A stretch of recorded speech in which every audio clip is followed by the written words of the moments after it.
Sa korte na lang sila magpaliwanag. Kasama ata siya doon sa case ni doon sa prosecutor's office, kasama ba siya? Opo.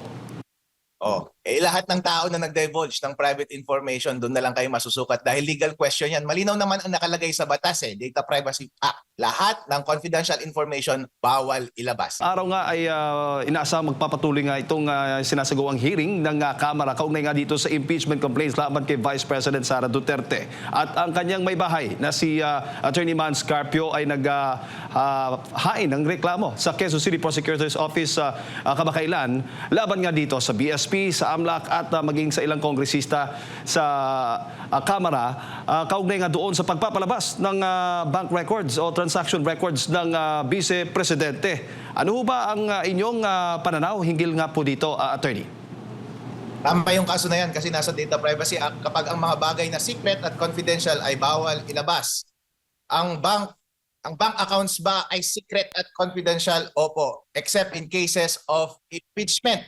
Pero ang tanong, itong case na ba ito ay impeachment case na? Hindi pa po dahil ang kaso kapag tatanungin mo ang Black's Law Dictionary ay isang bagay na naglalabanan yung prosecution tsaka defense. Pero itong bagay na ito ay nandoon pa lamang sa complaint ng isang private na individual tapos sinecheck ng mga members of House kung okay itong complaint ito para dalhin bilang official complaint papunta doon sa impeachment court. So wala pa ngang articles of impeachment, wala pa yung formal complaint sa isang impeachment case. Ibig sabihin nasa accusatory stage pa lang sila. So wala pang impeachment case. So hindi pwedeng ilabas yung mga information tungkol sa mga bank accounts ni VP Sara at ng kanyang asawa. Pangalawa, kahit sabihin natin impeachment case ito, ang isang impeachable offense at ang isang impeachable official ay pwede lamang siya ma-prosecute for impeachment sa mga bagay-bagay na ginawa niya habang hinahawakan niya yung position niya habang isa siyang impeachable official. So ibig sabihin habang bilang Vice President si VP Sara Duterte. Kaso nga lang, ang hinuhukay nila ay yung mga impormasyon before pa siya naging Vice President. Bawal po yan. Pangatlo, hindi mo rin pwedeng hukayin yung mga information tungkol sa bank accounts ng isang tao na hindi kasama sa impeachment. Yung asawa ba niya na si Attorney Carpio ay impeachable officer? Hindi naman po. So bawal po isama ang kanyang pangalan. So bawal po. Ang mga bagay po na ito ay in violation doon sa Data Privacy Act in relation sa bank secrecy law. At nandun din sa bank secrecy law na yung mga covered institution at ang kanilang mga representatives, yung mga binigay na rineport ng mga covered institution doon sa AMLAC tungkol sa mga covered transactions at mga suspicious transactions. Bawal ilabas po yan dahil secret po yan. At makikita natin doon sa purpose mismo ng Anti-Money Laundering Act, nakalagay doon na overall, pinoprotektahan natin yung secrecy ng bank accounts. It is a policy na hindi natin i-divulge yung information about sa bank accounts except kapag nagre-report ng covered transactions at suspicious transactions. Pero ibig sabihin, outside ng reporting ng isang covered institution papunta sa AMLAC ng mga covered at saka suspicious transaction, in any case, wala dapat na ma-divulge na information tungkol sa bank account ng kahit na kaninong tao. So bawal po yan. At meron ding isang related case na sinampa si Attorney Carpio doon sa RTC para i-prohibit yung pag-divulge ng tax returns. Hindi po ba? Isa pang magandang provision doon sa tax code natin. Nakalagay doon lahat ng information about sa income, about sa estate, about sa business ng kahit na sinong tao ay bawal ilabas ng kahit na sino. Nandoon sa tax code yan. At except in aid of legislation at during executive session. Itong bagay na ito na ginagawa ba ng Committee on Justice in aid of legislation? Hindi po. Ito po ay isang quasi-judicial proceedings nila. Hindi po ito in aid of legislation. Ang in aid of legislation ay para gumawa ng batas. Gumagawa ka ng isang bagay para makatulong sa paggawa ng batas. Hindi po ito in pursuant o hindi po ito in aid of legislation. So lahat po ng gusto nilang ilabas tungkol sa tax returns at tungkol sa bank accounts ni VP Sara Duterte ay dapat hindi nila linalabas. Opo. At pangatlong abogado na po kayong nakapagsabi ng ganyan na attorney na may paglabag na ginawa itong House of Representatives. Pero ang House Committee o Justice Chairperson mismo ay nanindigan na wala raw po silang batas na nilabag sa impeachment hearings laban kay Vice President Sara Duterte, particular na po doon sa pagbubulgar nga dito sa mga bank records ng Vice Presidente. Papaano po yun? Sa korte na lang sila magpaliwanag. Kasama ata siya doon sa case ni doon sa prosecutor's office, kasama ba siya? Opo. Oh, lahat ng tao na nag-divulge ng private information, doon na lang kayo masusukat dahil legal question yan. Malinaw naman ang nakalagay sa batas Data Privacy Act. Lahat ng confidential information bawal ilabas. Confidential ba yung bank account? Confidential po. Confidential ba ang mga transaction before nakaupo si VP Sara Duterte as VP?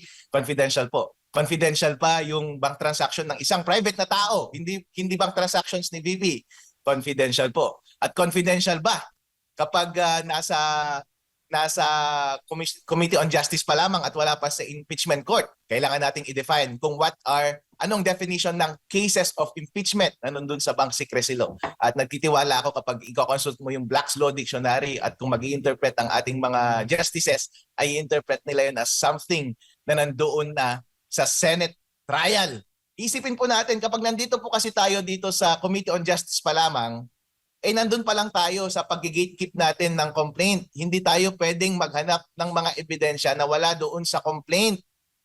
So sabi po ng Supreme Court na lahat, pati dito sa Committee on Justice, yung principles ng due process ay nag-a-apply. At nandun sa House Rules na lahat dapat ng mga aligasyon mo na nagko-constitute ng offense ay nandun na dapat sa complaint. Kaya nga, kung ano yung dapat yung explanation kung bakit yung mga specific transaction dapat na nandun sa AMLAC during VP tenure ni VP Sara Duterte ay na-identify na at meron na dapat ebidensya at aligasyon tungkol sa kanilang nature at dapat pasok na siya sa kahit na anong offense na nalalaglag sa mga grounds for impeachable officer. Kaso nga lang kasi ang nangyayari ngayon, sinasabi nila, Harold, nakita natin na merong bilyong-bilyong salapi sa AMLAC transaction. It begs the question, saan nakuha yung mga transaction na yun? Yun nga ang problema If it requires begging the question, ibig sabihin hindi sufficient yung complaint. Kasi dapat nandun na mismo yung complaint kung bakit merong ganong kalaking pera, anong dahilan at meron ka na dapat ebidensya. In the first place, na-identify mo na dapat yung mga transaction ngayon. So kung nagbe-beg pa siya ng question, ibig sabihin hindi pa siya na-allege sa complaint at kapag hindi siya na-allege sa complaint, ibig sabihin hindi siya pwedeng pag-usapan dito sa Committee on Justice. And violative yan ng due process. Opo, at kung pakikinggan po ninyo at babasahin naman itong mga komento ng mga kritiko ng Vice Presidente, ang sinasabi po nila ngayong nabulgar itong yaman na di umano ni Vice Presidente Sara Duterte ay ibig sabihin ay talagang itinago ng pangalawang Pangulo itong kanyang yaman. Tama ho bang ganun na naratibo, attorney? Hindi totoo yan. Kahit ako, negosyante rin ako. Ang daming dumadaan na pera sa mga bank account ng negosyo namin. Kahit na sinong negosyante, tanungin mo. Maraming pumapasok, milyon-milyon yung pumapasok na transaction. Milyon-milyon din yung lumalabas. Ibig sabihin ba, kung magkano yung pumasok at lumabas na total, ganun ka yumaman? Kung minsan nga, kadalasan ang negosyo nalulugi pa Mas madami pa yung lumalabas kaysa sa pumapasok. So in other words, yung ikayayaman mo, baka negative pa. So kahit sabihin mong yung gross amount of transactions na nandun na nakareport sa AMLAC ay bilyon-bilyon, kung lugi ka rin sa mga transaction mo sa negosyo, yung difference sa SALN mo ay negative pa nga dapat. Mas lalo pa nga dapat bababa kasi mas magastos ka So yun, ganun po. Para ka lang naliligo ng tubig niyan. Hindi ibig sabihin na kapag nag-igib ka ng 2 timba pampaligo mo, pagkatapos mong maligo ay meron ka pa rin 2 timba na tubig. Kasi itatabo mo pa rin yun at ibubuhos mo sa sarili mo. Gagamitin mo yun pampaligo. Hindi mo ikayayaman yung mga dumaan na tubig sa timba mo. Hindi mo ikayayaman yung mga dumaan na pera doon sa iyong mga bangko kasi mga transaksyon yun ng iyong mga lehitimong business. At kapag nalugi ka pa, yung ikayayaman mo ay negatibo pa kaya hindi yun magre-reflect sa SALN. Therefore, hindi ka pwedeng mag-deduce ng malicious conclusion tungkol sa mga bagay na yan. Hindi mo pwedeng sabihin na porket hindi na-reflect sa SALN, ay hindi niya na-report yung totoong yaman niya kasi it doesn't follow from the amount of transactions. Under ordinary course ng businesses, kung minsan nga by default nalulugi pa yan So hindi mo pwedeng sabihin na porket hindi na-reflect yung bank transactions ay dapat ay mali na yung kanyang pag-report ng kanyang net worth. Tandaan natin, ang net worth, SALN, ay snapshot yan ng yaman mo. Kumbaga sa negosyo, parang balance sheet mo yan sa huli. kung baga naman sa AMLAC transaction, ayan yung parang profit statement mo na sinasabi niya yung pumapasok na pera at saka expenses. So kapag makikita mo sa income statement, naka-receive ka ng 1 billion mula sa customer mo, pero naglabas ka rin ng 1.5 billion in expenses, ibig sabihin yung net income mo, negative pa. Therefore, yung maidadagdag sa yaman mo, negative din. Hindi tataas yung balance sheet mo or yung statement mo of financial position. Isa akong CPA, isa akong accountant, alam ko yung bagay na yan. Itong mga nagtatanong, palibasa kasi hindi nila alam yung difference ng flow of transactions and the state of financial affairs, of financial position. Hindi ka pwedeng gumawa ng conclusion or ng conclusion na hindi accurate yung financial position porket maraming volume of transaction doon sa flow ng kanilang bank accounts. Opo. At malinaw, attorney, na hindi po proper venue itong House Justice Committee kung saan ilalantad itong mga bank records ng Vice Presidente. Sabi mo nga, dapat sa impeachment court, which is yung Senado mismo, dapat doon na mismo, dinerecho na lang sana ng House Justice Committee na aprubahan o baga ideklara, ituring na lang na may probable cause para dire-diretso na sa Senado. At doon, kung gustuhin talaga nilang ilabas itong mga bank records, yun ang proper venue, attorney, at wala pong nilalabag na batasyon. Doon ang proper venue at isasabi na dapat yan ng court, impeachment court, dahil papasok siya sa exception ng Bank Secrecy Act na in cases of impeachment because that is a true impeachment case. Itong bagay na ito na nasa Committee on Justice, hindi pa yan case. Complaint pa lamang na ina-assess pa lang nila. Wala pang case dahil wala pang kalaban. Kasi sa impeachment case, ang prosecutor dyan is yung House. At ang kalaban, yung defense, ay yung impeachable officer. Dito, wala pang articles of impeachment. Ang articles of impeachment, yun yung nagsisilbing complaint doon sa impeachment case na dinalodge doon sa Senate. So wala pa tayong impeachment case. Kaya mali po ito. At obligasyon ba talaga ng Vice Presidente na ilabas yan doon sa House Committee on Justice o karapatan niyang wag ilabas? Baga, ganun po, attorney. Ano bang mas tamang terminong gamitin? Huwag siyang lumabas. Huwag nga siyang mag-participate doon eh. Kasi kung in the first place, kulang naman na yung kanilang allegations, huwag ka nang magpakita. Halimbawa, kapag kinasuhan ka ng kaso, kulang yung mga elements of the crime, walang allegation of facts that would meet the elements of the crime, huwag ka nang magpakita sa case. Kasi baka pagpunta mo doon, tatanungin ka pa ng kung ano-anong bagay, mapapaamin ka pa. To begin with, wala naman na silang kaso. Kung susundin lang talaga nila ang batas. Itong mga nandito kasi sa House Committee on Justice, hindi sumusunod ng batas at hindi sumusunod ng kanilang sariling rules. Ang nakalagay doon sa rules, dapat lahat ng allegation of facts that constitutes the offense na pwedeng grounds for impeachment ay dapat nandoon na. Hindi mo na dapat hahanapin pa. Hindi ka na dapat magsasabi na pa para mag-add ng additional fact para lang mabuo yung elements ng offense. Kasi nga, in itself, hindi naman offense na maraming transaction sa AMLAC, di ba? Ikaw at ako, kapag nagtatransact ka sa bank mo, automatic covered yan, reported na kagad sa AMLAC. Hindi yun offense na marami kang transaction na malalaki. At hindi rin offense na hindi reflected yung mga transaction mo na yun sa SALN kasi walang relation yun. Hindi mo pwedeng i-deduce yung amount ng SALN from the transaction mo from AMLAC. Kasi hindi natin masasabi kung magkano yung neto mo as income or additional doon sa ikinayaman mo. So, walang offense. So, kung naghahanap ka pa ng additional information, nagsasabi na ka pa anong dahilan kung bakit may mga ganong transaction, bakit hindi mo na declare dun sa SALN mo. Kung naghahanap ka pa ng additional fact other than what you already have, ibig sabihin, you're begging the question, naghahanap ka ng additional fact, fishing expedition. Naghahanap ka pa ng mga bagay-bagay na wala sa complaint. And violative yan doon sa House Rules. Kasi nandun sa House Rules na dapat lahat ng facts constituting the offense ay alleged na dapat. Papasok nga yung question na yan pagdating sa question ng sufficiency in substance. Kasi sufficiency in substance requires the determination whether all the facts alleged meet the elements of the offense for impeachment. So yun nga, malinaw, grave of abuse of discretion na nung ipinasa nila dun sa substance, sufficient in substance. Pero ngayon nasa probable cause. Kapag probable cause, ibig sabihin lamang ay at least meron na dapat allegation ng elements of the crime. Tapos maniniwala ka kung 50-50 probably ba na nakomit na tao na ito yung crime given itong mga allegations. Kung kulang ka ng allegation about sa specific offense, kulang na kulang talaga yung complaint mo.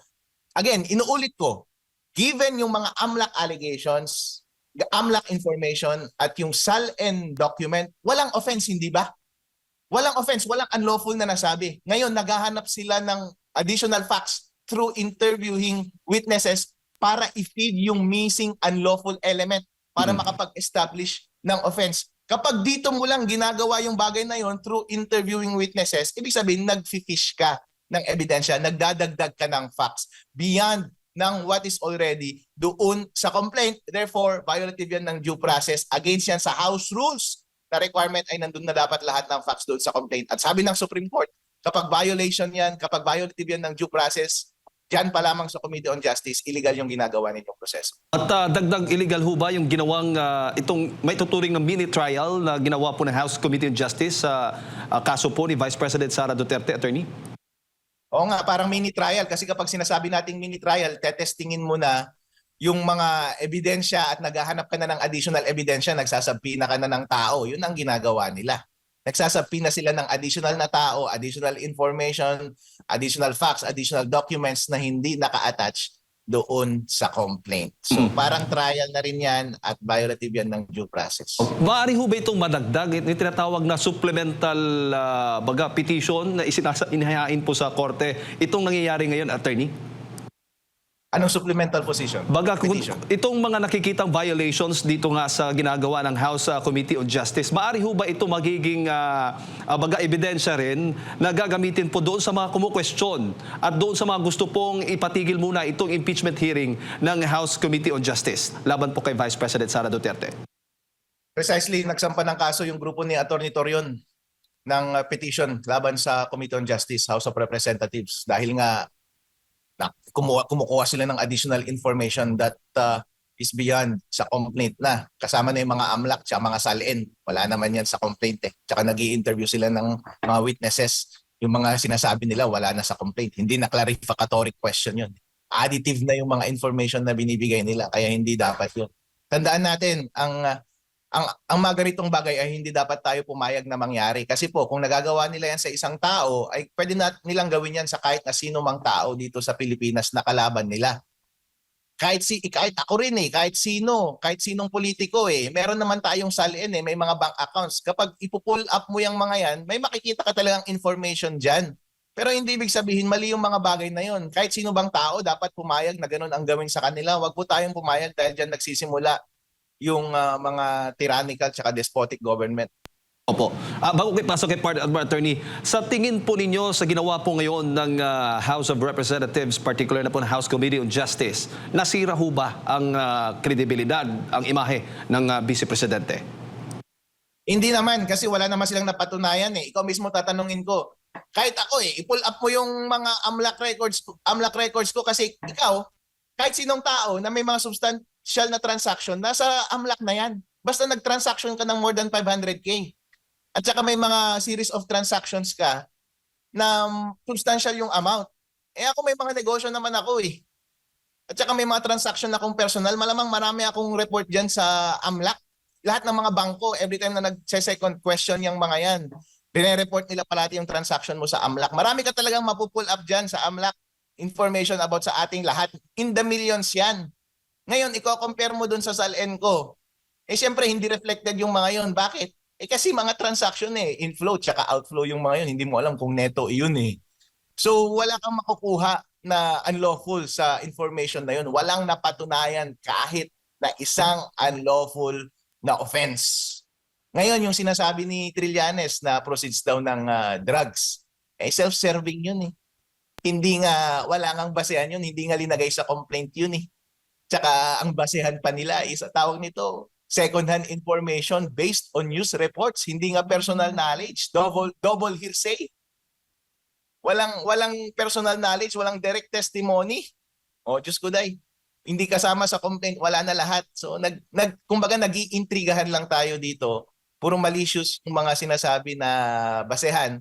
Hindi pwedeng ganun yung patakaran ng ating pamamahala ng judicial system natin, lalo na kung gusto nating gawing accountable yung pangalawang pinakamataas na opisyal ng ating gobyerno.